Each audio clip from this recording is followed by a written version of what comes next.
Yo, shout out to Sis for always keeping it down the middle. It's a lot of things that I've learned from you, but I do want to ask you some questions about who is Mr. Skinny because I've only know you through other people, and I got introduced to you through other people. So how did you start YouTube? When did you start YouTube? And what was that like? I started YouTube a little bit over 4 years ago. And the way I started YouTube was a friend of mine. He was in the sneakers. Well, we actually all was in the sneakers, you know what I mean? But he was on YouTube.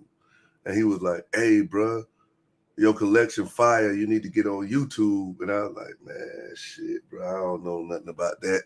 And he was like, man, just go on there and start making videos and shit. But so I got on there and started showing sneakers and shit. Then I realized, like, man, this shit here kind of boring, nigga. I need like some motherfucking excitement in this shit, right? You know what I mean? So Yeah. as I started just like watching YouTube, I started seeing a lot of cap in these YouTubers rap. Like, I was Mm, like, man, I need to start calling this shit here out, man. These niggas here doing fake giveaways. They doing all this here bullshit.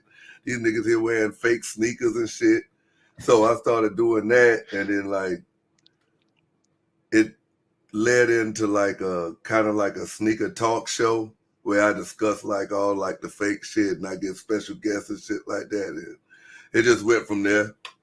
But yeah, oh about yeah. 4 years ago, and basically my whole plan was uh to get my channel monetized and then like just have something for when my children get older, if they want to get on it. Because I had kind of looked at YouTube like, like a younger person's game. You know what I mean? Like, you know what I Yeah. mean? So yeah, that's So why I did it.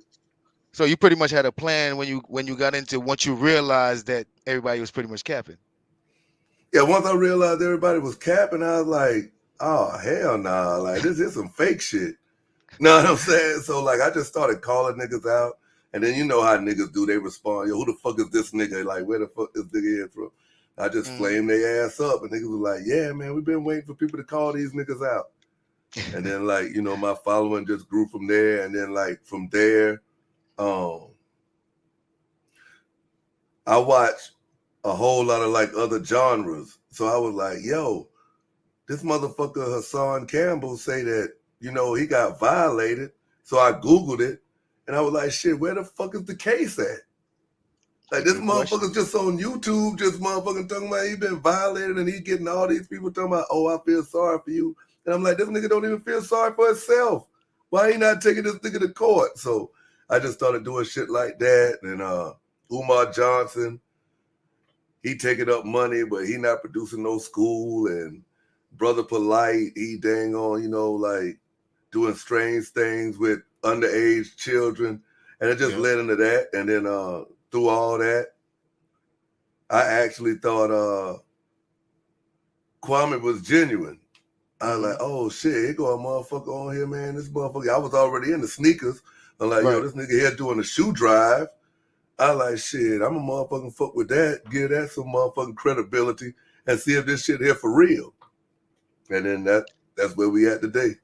So basically, you've always gravitated towards people who were promoting like stuff for the community or promoting black people in general. It's just that after after getting around some of these people, you realize they were full of shit. Most of the time, says being in prison, Hmm.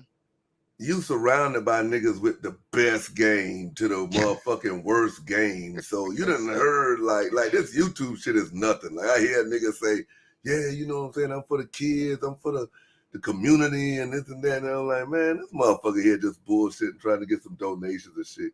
So like, nah, I wouldn't say that. It was more like me trying to make sure like who is up here that's not frauding the people. Hmm.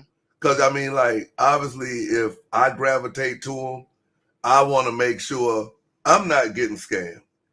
So, like, I do. It's kind of, it's just like simple shit. Kind of like like when the pandemic came and niggas was like, "Yo, give me $100." You know what I'm saying? And then when your motherfucking number come up, you're gonna get $800 in the cash app and shit. like a simple Google search was like, yo, this here's a scam. It basically started from like Africans in Atlanta. It was called gifted hand scam, this and that. Then I'm like, oh man, y'all niggas scamming. And then niggas like, oh, Skinny man, yeah, you all with that bullshit. And then when they get scammed, they run to me. Damn, bro, I should have listened to you and shit like that. So like I always live off of if it's too good to be true, you know what I'm saying? Like that shit is some bullshit. I live like that too.